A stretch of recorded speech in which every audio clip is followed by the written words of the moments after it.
30 जनवरी 2025। प्रातः मुरली। ओम शांति। बाप दादा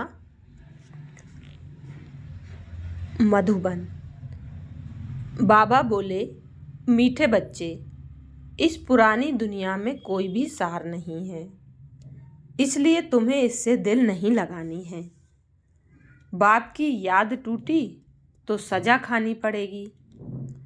प्रश्न है, बाप का मुख्य डायरेक्शन क्या है? उसका उल्लंघन क्यों होता है? उत्तर, बाप का डायरेक्शन है, किसी से सेवा मत लो क्योंकि तुम खुद सर्वेंट हो, परंतु देह अभिमान के कारण बाप के इस डायरेक्शन का उल्लंघन करते हैं। बाबा कहते, तुम यहाँ सुख लेंगे तो वहाँ का सुख कम हो जाएगा। कई बच्चे कहते हैं, हम तो इंडिपेंडेंट रहेंगे, परंतु तुम सब बाप पर डिपेंड करते हो। गीत बजा है, दिल का सहारा टूट न जाए। ओम शांति। शिव भगवानुवाच। अपने शालिग्रामों प्रति। शिव और शालिग्राम को तो सब मनुष्य जानते हैं, दोनों निराकार हैं। अब श्री कृष्ण भगवानुवाच कह नहीं सकते। भगवान एक ही होता है, तो शिव भगवानुवाच किसके प्रति? रूहानी बच्चों प्रति।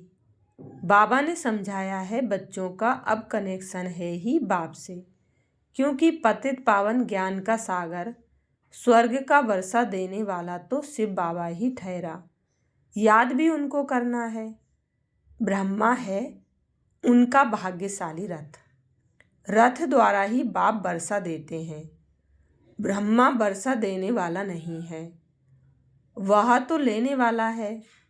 तो बच्चों को अपने को आत्मा समझ बाप को याद करना है। मिसाल समझो, रथ को कोई तकलीफ होती है, व कारणे अकारणे बच्चों को मुरली नहीं मिलती है, तो बच्चों का सारा अटेंशन जाता है शिव बाबा तरफ। वह तो कभी बीमार पड़ नहीं सकते। बच्चों को इतना ज्ञान मिला है, वह भी समझा सकते हैं। प्रदर्शनी में बच्चे कितना समझाते हैं, ज्ञान तो बच्चों में है ना। हर एक की बुद्धि में चित्रों का ज्ञान भरा हुआ है। बच्चों को कोई अटक नहीं रह सकती। समझो, पोस्ट का आना जाना बंद हो जाता है, स्ट्राइक हो जाती है, फिर क्या करेंगे? ज्ञान तो बच्चों में है, समझाना है। सतयुग था, अब कलयुग पुरानी दुनिया है। गीत में भी कहते हैं, पुरानी दुनिया में कोई सार नहीं है, इनसे दिल नहीं लगानी है, नहीं तो सज़ा मिल जाएगी। बाप की याद से सजाएं कटती जाएंगी। ऐसा ना हो बाप की याद टूट जाए, फिर सज़ा खानी पड़े और पुरानी दुनिया में चले जाएं। ऐसे तो ढेर गए हैं जिनको बाप याद भी नहीं है। पुरानी दुनिया से दिल लग गई, जमाना बहुत खराब है। कोई से दिल लगाई तो सज़ा बहुत मिलेगी। बच्चों को ज्ञान सुनना है, भक्ति मार्ग के गीत भी नहीं सुनने हैं। अभी तुम हो संगम पर, ज्ञान सागर बाप द्वारा तुमको संगम पर ही ज्ञान मिलता है। दुनिया में यह किसको पता नहीं है कि ज्ञान सागर एक ही है। वह जब ज्ञान देते हैं तब मनुष्यों की सद्गति होती है। सद्गति दाता एक ही है, फिर उनकी मत पर चलना है। माया छोड़ती कोई को भी नहीं है। देह अभिमान के बाद ही कोई ना कोई भूल होती है। कोई सेमी काम बस हो जाते हैं, कोई क्रोध बस। मनसा में तूफान बहुत आते हैं। प्यार करें ये करें, कोई के शरीर से दिल नहीं लगानी है। बाप कहते हैं, अपने को आत्मा समझो तो शरीर का भान ना रहे, नहीं तो बाप की आज्ञा का उल्लंघन हो जाता है। देह अहंकार से नुकसान बहुत होता है, इसलिए देह से सब कुछ भूल जाना है। सिर्फ बाप को और घर को याद करना है। आत्माओं को बाप समझाते हैं, शरीर से काम करते मुझे याद करो तो विकर्म भस्म हो जाएंगे। रास्ता तो बहुत सहज है, यह भी समझते हैं तुमसे भूलें होती रहती हैं, परंतु ऐसा ना हो, भूलों में फंसते ही जाओ। एक बारी भूल हुई फिर वह भूल नहीं करनी चाहिए, अपना कान पकड़ना चाहिए, फिर यह भूल नहीं होगी। पुरुषार्थ करना चाहिए। अगर घड़ी घड़ी भूल होती है तो समझना चाहिए हमारा बहुत नुकसान होगा। भूल करते करते तो दुर्गति को पाया है ना। कितनी बड़ी सीढ़ी उतरकर क्या बने हैं। आगे तो यह ज्ञान नहीं था, अभी नंबरवार पुरुषार्थ अनुसार ज्ञान में सब प्रवीण हो गए हैं। जितना हो सके अंतर्मुखी भी रहना है, मुख से कुछ कहना नहीं है। जो ज्ञान में प्रवीण बच्चे हैं वह कभी पुरानी दुनिया से दिल नहीं लगाएंगे। उनकी बुद्धि में रहेगा हम तो रावण राज्य का विनाश करना चाहते हैं। यह शरीर भी पुराना रावण संप्रदाय का है, तो हम रावण संप्रदाय को क्यों याद करें। एक राम को याद करें। सच्चे पिता व्रता बने ना। बाप कहते हैं मुझे याद करते रहो तो तुम्हारे विकर्म विनाश हो जाएंगे। पिता व्रता अथवा भगवान व्रता बनना चाहिए। भक्त भगवान को ही याद करते हैं कि हे भगवान, आकर हमें सुख शांति का वर्षा दो। भक्ति मार्ग में तो कुर्बान जाते हैं, बलि चढ़ते हैं। यहाँ बलि चढ़ने की तो बात ही नहीं। हम तो जीते जी मरते हैं, गोया बलि चढ़ते हैं। यह है जीते जी बाप का बनना, क्योंकि उनसे वर्षा लेना है, उनकी मत पर चलना है। जीते जी बलि चढ़ना, वारी जाना वास्तव में अभी की बात है। भक्ति मार्ग में वह फिर कितना जीवघात आदि करते हैं। यहाँ जीवघात की बात नहीं। बाप कहते हैं अपने को आत्मा समझो, बाप से योग लगाओ, देह अभिमान में नहीं आओ। उठते बैठते बाप को याद करने का पुरुषार्थ करना है। 100% पास तो कोई हुआ नहीं है, नीचे ऊपर होते रहते हैं। भूलें होती हैं, उस पर सावधानी नहीं मिलेगी तो भूलें छोड़ेंगे कैसे। माया किसको भी छोड़ती नहीं है। कहते हैं बाबा हम माया से हार जाते हैं, पुरुषार्थ करते भी हैं फिर पता नहीं क्या होता है। हमसे इतनी कड़ी भूलें पता नहीं कैसे हो जाती हैं। समझते भी हैं ब्राह्मण कुल में इससे हमारा नाम बदनाम होता है, फिर भी माया का ऐसा बार होता है जो समझ में नहीं आता। देह अभिमान में आने से जैसे बेसमझ बन जाते हैं, बेसमझी के काम होते हैं तो ग्लानि भी होती है, वर्षा भी कम हो जाता है। ऐसे बहुत भूलें करते हैं। माया ऐसा जोर से थप्पड़ लगा देती है जो खुद तो हार खाते हैं और फिर गुस्से में आकर किसको थप्पड़ व जूता आदि मारने लग पड़ते हैं, फिर पश्चाताप भी करते हैं। बाबा कहते हैं कि अब तो बहुत मेहनत करनी पड़े, अपना भी नुकसान किया तो दूसरे का भी नुकसान किया, कितना घाटा हो गया। राहु का ग्रहण बैठ गया। अब बाप कहते हैं दे दान तो छूटे ग्रहण। राहु का ग्रहण बैठता है तो फिर वह टाइम लेता है, सीढ़ी चढ़कर फिर उतरना मुश्किल होता है। मनुष्य को शराब की आदत पड़ती है तो फिर वह छोड़ने में कितनी मुश्किलात होती है। सबसे बड़ी भूल है काला मुंह करना। घड़ी घड़ी शरीर याद आता है, घड़ी घड़ी शरीर याद आता है। फिर बच्चे आदि होते हैं तो उनकी ही याद बनी रहती है। वह फिर दूसरों को ज्ञान क्या देंगे, उनका कोई सुनेंगे भी नहीं। हम तो अभी सबको भूलने की कोशिश कर एक को याद करते हैं। इसमें संभाल बहुत करनी पड़ती है। माया बड़ी तीखी है। सारा दिन शिव बाबा को याद करने का ही ख्याल रहना चाहिए। अब नाटक पूरा होता है, हमको जाना है, यह शरीर भी खत्म हो जाना है। जितना बाप को याद करेंगे तो देह अभिमान टूटता जाएगा और कोई की भी याद नहीं होगी।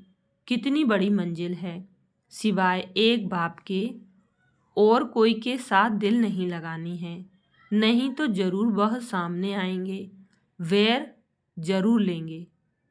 बहुत ऊंची मंजिल है। कहना तो बड़ा सहज है, लाखों में कोई एक दाना निकलता है।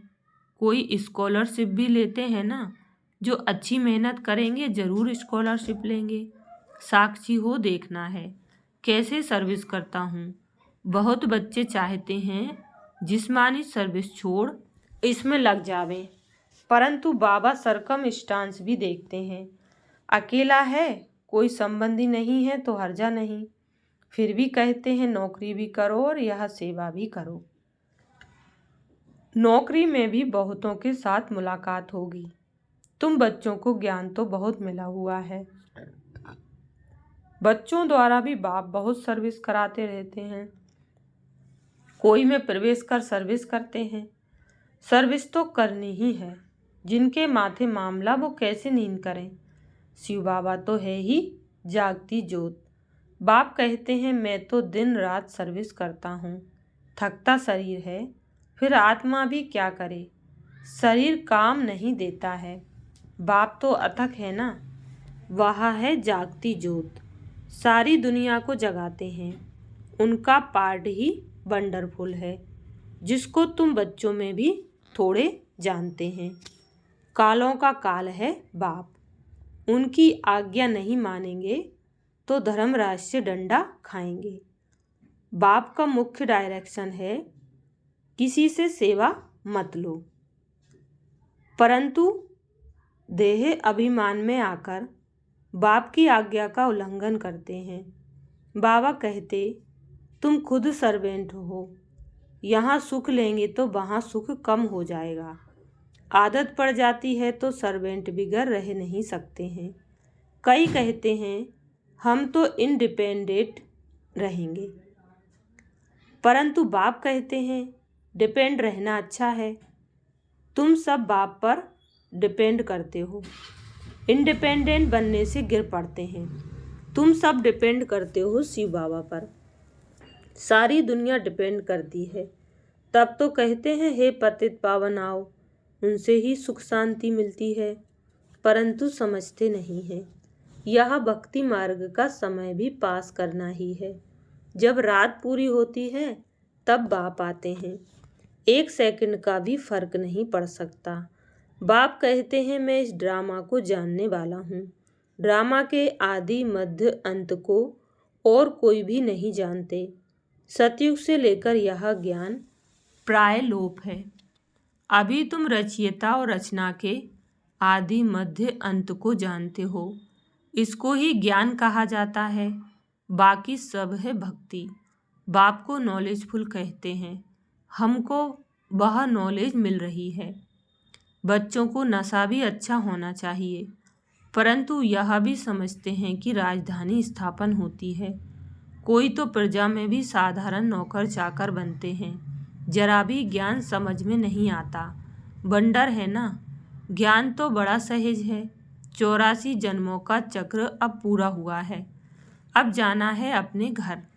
हम ड्रामा के मुख्य एक्टर्स हैं, सारे ड्रामा को जान गए हैं। सारे ड्रामा में हीरो हीरोइन एक्टर हम हैं। कितना सहज है, परंतु तकदीर में नहीं है तो तदबीर भी क्या करें। पढ़ाई में ऐसा होता है, कोई नापास हो जाते हैं। कितना बड़ा स्कूल है, राजधानी स्थापन होनी है। अब जितना जो पढ़ेंगे बच्चे जान सकते हैं। हम क्या पद पाएंगे, ढेर के ढेर हैं। सब बारिश तो नहीं बनेंगे, पवित्र बनना बड़ा मुश्किल है। बाप कितना सहज समझाते हैं। अब नाटक पूरा होता है। बाप की याद से सतो प्रधान बन, सतो प्रधान दुनिया का मालिक बनना है। जितना हो सके याद में रहना है, परंतु तकदीर में नहीं है तो फिर बाप के बदले और को याद करते हैं। दिल लगाने से फिर रोना भी बहुत पड़ता है। बाप कहते हैं इस पुरानी दुनिया से दिल नहीं लगानी है, यह तो खत्म होनी ही है। यह और कोई को पता नहीं है। वह तो समझते हैं कलयुग अभी बहुत समय चलना है। घोर नींद में सोए पड़े हैं। तुम्हारी यह प्रदर्शनी प्रजा बनाने के लिए विहंग मार्ग की सर्विस का साधन है। राजा रानी भी कोई निकल पड़ेगा, बहुत हैं जो सर्विस का अच्छा शौक रखते हैं, फिर कोई गरीब कोई साहूकार हैं। औरों को आप समान बनाते हैं, उनका भी फायदा तो मिलता है ना। अंधों की लाठी बनना है, सिर्फ यह बतलाना है कि बाप और बरसे को याद करो। विनाश सामने खड़ा है, जब विनाश का समय नज़दीक देखेंगे तब तुम्हारी बातों को सुनेंगे। तुम्हारी सर्विस भी वृद्धि को पाती जाएगी। समझेंगे बरोबर ठीक है। तुम रड़ियाँ तो मारते रहते हो कि विनाश होना है। तुम्हारी प्रदर्शनी, मेला, सर्विस वृद्धि को पाती रहेगी। कोशिश करनी है कोई अच्छा हॉल मिल जाए, किराया देने के लिए तो हम तैयार हैं। बोलो, तुम्हारा और ही नाम बाला होगा। ऐसे बहुतों के पास हॉल पड़े होते हैं। पुरुषार्थ करने से 3 पैर पृथ्वी के मिल जाएंगे, जब तक तुम छोटी छोटी प्रदर्शनी रखो। शिव जयंती भी तुम मनाएंगे तो आवाज़ होगा। तुम लिखते भी हो, शिव जयंती की छुट्टी का दिन मुकर्रर करो। वास्तव में जन्मदिन तो एक का ही मनाना चाहिए, वही पतित पावन है। स्टैंप भी वास्तव में असली यह त्रिमूर्ति की है। सत्यमेव जयते, यह है विजय पाने का समय। समझाने वाला भी अच्छा चाहिए। सभी सेंटर्स के जो मुख्य हैं उन्हों को अटेंशन देना पड़े। अपनी स्टैंप निकाल सकते हैं। यह है त्रिमूर्ति शिव जयंती। सिर्फ शिव जयंती कहने से समझ नहीं सकेंगे। अब काम तो बच्चों को ही करना है। बहुतों का कल्याण होगा तो कितनी लिफ्ट मिलेगी। सर्विस की लिफ्ट बहुत मिलती है। प्रदर्शनी से बहुत सर्विस हो सकती है। प्रजा तो बनेगी ना। बाबा देखते हैं सर्विस पर किन बच्चों का अटेंशन रहता है, दिल पर भी वही चढ़ेंगे। अच्छा, मीठे मीठे सिखिलदे बच्चों प्रति माता पिता बाप दादा का याद प्यार और गुड मॉर्निंग। रूहानी बाप की रूहानी बच्चों को नमस्ते। हम रूहानी बच्चों की रूहानी माता पिता बाप दादा को याद प्यार, गुड मॉर्निंग और नमस्ते। धारणा के लिए मुख्य सार। पहली पॉइंट, अगर एक बार कोई भूल हुई तो उसी समय कान पकड़ना है, दोबारा वह भूल ना हो। कभी भी देह अहंकार में नहीं आना है। ज्ञान में प्रवीण बन अंतर्मुखी रहना है। दूसरी पॉइंट है, सच्चा पिता व्रता बनना है। जीते जी बलि चढ़ना है। किसी से भी दिल नहीं लगानी है। बेसमझी का कोई भी काम नहीं करना है। वरदान दिया बाबा ने, जुदाई को सदा काल के लिए विदाई देने वाले स्नेही स्वरूप भव। जुदाई को सदा काल के लिए विदाई देने वाले स्नेही स्वरूप भव। डिटेल है, जो स्नेही को पसंद है वही स्नेह करने वाले को पसंद हो। यही स्नेह का स्वरूप है। चलना, खाना, पीना, रहना स्नेही के दिल पसंद हो। इसलिए जो भी संकल्प व कर्म करो तो पहले सोचो कि यह स्नेही बाप के दिल पसंद है। ऐसे सच्चे स्नेही बनो तो निरंतर योगी, सहज योगी बन जाएंगे।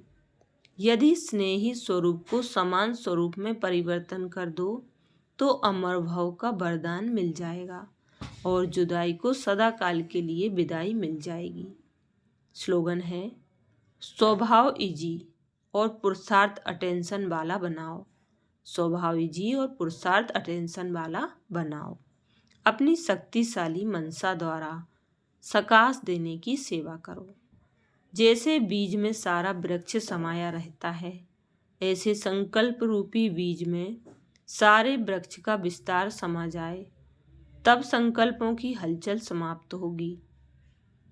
जैसे आजकल दुनिया में राजनीति की हलचल, वस्तुओं के मूल्य की हलचल, करेंसी की हलचल, कर्म भोग की हलचल, धर्म की हलचल बढ़ती जा रही है। उस हलचल से स्वयं को व सर्व को बचाने के लिए मन बुद्धि को एकाग्र करने का अभ्यास करते, सकाश देने की सेवा करते रहो। अच्छा, शुक्रिया बाबा, शुक्रिया आप सभी का। ओम शांति।